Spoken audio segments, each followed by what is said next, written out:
Oun Abbas Hussein here from Seconds Out. I'm here with one of the most relaxed men in this hotel.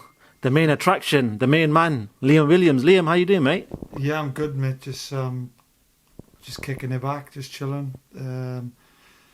Obviously weighing in tomorrow, so nothing to do now. My weight's good. Obviously got to lose a little bit until tomorrow. That's about it, really. I'm just trying to save my energy and just chill. It's a bit of a weird one. We're here on Thursday, you fight on Saturday. I know you're trying to make weight, but it must be a bit of a good and bad time for yourself. You're waiting around, you don't have to do much, but secondly, you have to watch what you're eating. That's another day of watching what you're eating and maybe not eating as much as you want to. Yeah, exactly. Excuse me. It's difficult to say, really, because it's the best day in terms of, obviously, tomorrow I've weighed in, and get prepared for the fight and whatever. But then it's the hardest day in terms of, like, I have to go without, with less food, less water. Not so much now. I'll cut it back a little bit later on, but it's just one of them in there where you got to do what you got to do to get the job done, and that's what we'll do Saturday. Liam, fighting on Saturday night, main attraction, like I said before, headlining, putting a British title on the line against your mandatory challenger, Andrew Robinson. He's been around for a long time. Yeah. 30 fights, this is going to be a 30th fight. He's 36 years old. I'm sure you must have seen him around the circuit. He's fought Mark Heffron a couple of fights ago as well. What do you make of him as a fighter? Yeah, I've seen he's never really been on my radar because, well, just never been spoke about, never even mentioned in the same bracket. He's always fought, I think he's always fought at super middle going back. But yeah, so he's fought at super middle, and as I say, we've just been on different paths, and he's been around a lot longer than me, I think. So just one of them where, like, it was kind of sprung on me, like, oh, he's a mandatory, and I'm like, well, let's get him out of the way, then let's take it. Liam, with yourself, we know that this whole WBO situation is happening in the background. We're waiting for the latest on that. But how much is that playing on your mind at the moment? So is it just about getting back into the ring and getting a job done? Yeah, for me, it's just that the WBO situation is on the back burner for now. Okay. Because it's not on the back burner for them, for me personally, because I've got a job to get done. And I need to fully focus on Saturday night and getting the win there before, because let's be honest, if I get beat Saturday night, then my plans are all down the pan, really, aren't they? So one step at a time, and I need to go and get the win Saturday before I think about anything else. Nearly 10 months out of the ring. A lot of fighters are going through this situation where they're not fighting as much as they want to. You're one of them. What are we going to expect from you on Saturday? Are we going to expect you to dust off a bit of the cobwebs first, or is it just getting straight back into action and getting back to the normal Liam Williams we know at middleweight? Yeah, well, I've never really been out of the gym, and I have a lot of, obviously not boxed for 10 months. It's like I've kept myself in shape, I've kept doing something or another, so it shouldn't be a problem for me. We'll have to see Saturday, but I don't think it'll be a problem at all. I'm just looking to go in, hopefully get a couple of rounds, but I'm not going in there planning to tip-tap and carry anyone. I'm going in there wanting to knock him out, so if he can withstand it for a couple of rounds and give me some good work, then happy days, but if not, it's going to be an early night. Obviously, you need to talk about that WBO situation with yourself. Demetrius Andrade is a champion. There's been a lot of criticism about the level of opposition he's fought as a champion. What do you make of him as a champion? He's 3 times world champion at 2 different weights, so let's be honest, you can't knock him, can you? He's obviously done so much, and he deserves credit for it.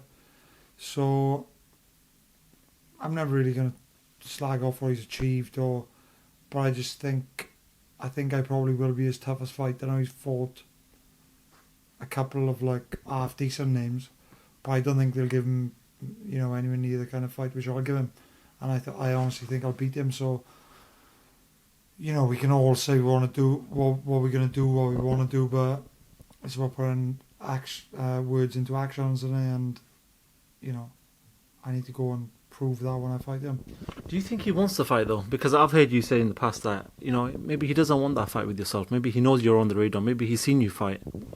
I don't think he does want the fight. No, he's talking.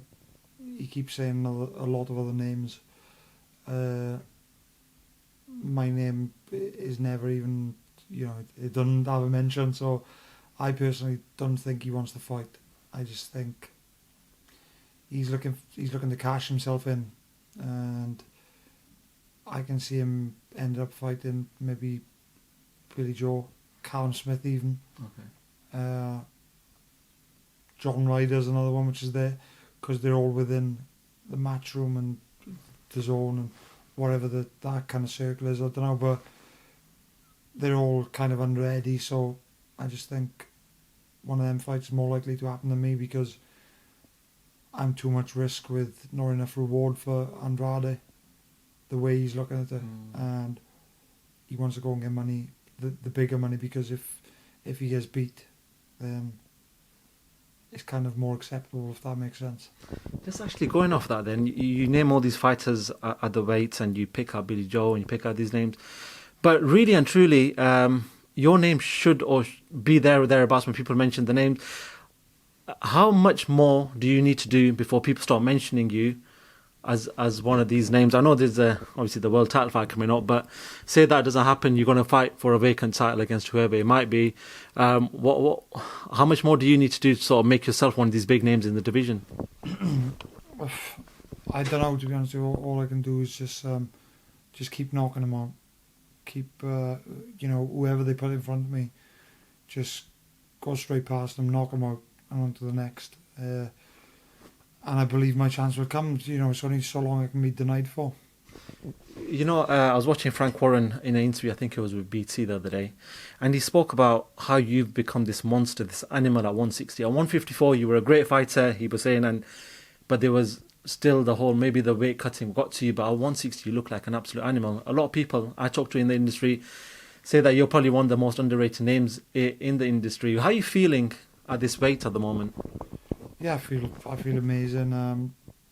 Before, when I was doing 154, I wouldn't eat for well over a day. Wouldn't eat or drink. I'd have to dry myself right out.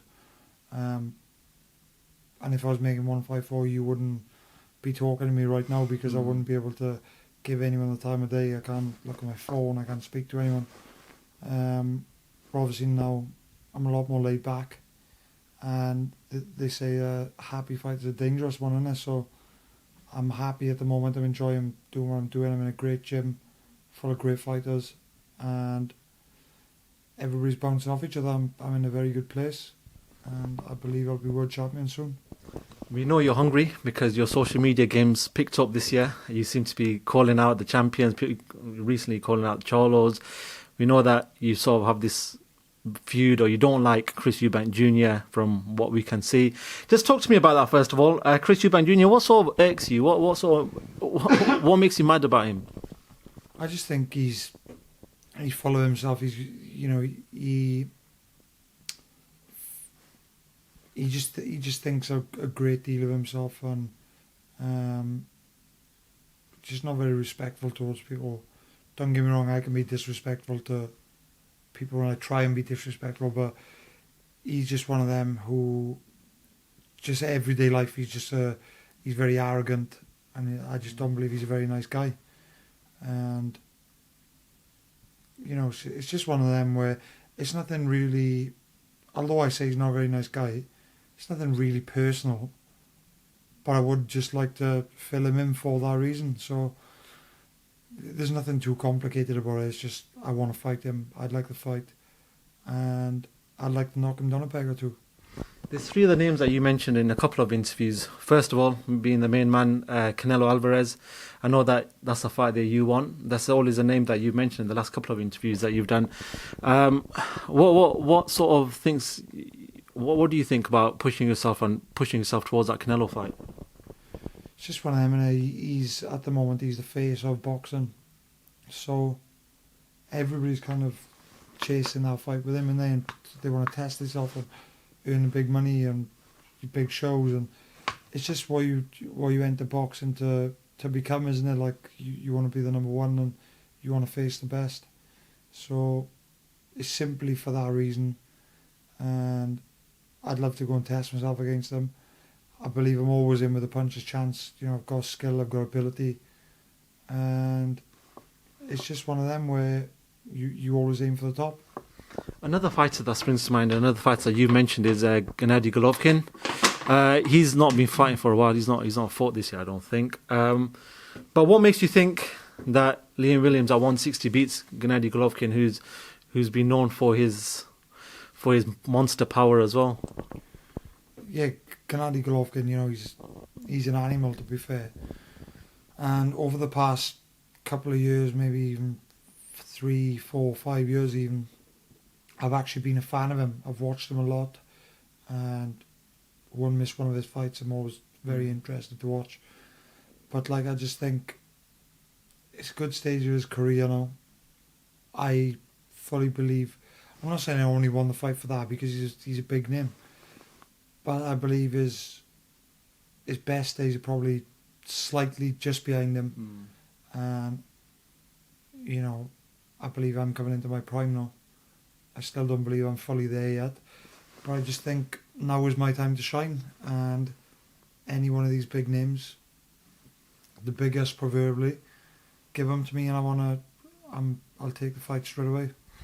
Another name that you've mentioned is Jamal Charlo. He fought recently. Did you mind to catch up with his fight the other weekend? Yeah, I did. I actually watched it on. I didn't watch it live or anything. I only watched it 2 days ago. Okay. I was actually laying in bed watching it on YouTube, and I thought he boxed well. He stuck to the game plan well. Boxed off a good jab, bit of movement. You know, he stuck a few solid ones in when he needed to, but I just think Sergey Derevyanchenko, I just don't think he was that good, I'll be honest with you. He just seemed a bit clumsy, flat-footed. He just seemed flat. I didn't think he was very good at all. And I don't know whether Charlo deserves the credit for him looking flat, for not allowing him to do what he's doing, or whether it was just a case of he weren't on the ball, but I didn't think he looked very good. But Charlo did what he needed to do, you know. Cool. Just before I let you go, just want a prediction on a fight that's going to happen next weekend between Vasily Lomachenko and Teofimo Lopez. How do you see that fight playing out? How do you see that one going? It's a difficult one for me because I really like both fighters. Just depends, because how old is Lomachenko now? He's no pup, is he? And he's obviously getting older. I know he's obviously like a reflex fighter and stuff. I'm not saying he's going to be anywhere near finished yet, but it just depends. You don't know how he's going to turn up, you know. And Lopez, he seems very fresh and he's banging everybody over. If you had a lump of money who you had to put on someone, you would go and put it on Lomachenko. Yeah. But it's a good fight. It's a very good fight, and I'm really interested. But my money's on Lomachenko. Cool. Liam, good luck on Saturday night. Hopefully you get to hear about the WBO situation, and you know, you get fighting for that world title that you've been wanting to fight for a long time. Finally, just a message for your fans that are going to be watching on Saturday night, because they can't come to the arena, they can't come to watch you, they're going to be watching on BT Sport. It's all a bit shite today, but same as always, really, just massive thanks to everybody for the continued support, always backing me and always behind me, so massive thanks for that, and tune in Saturday night. It's going to be a great fight. Liam Williams, top man, thank you very much.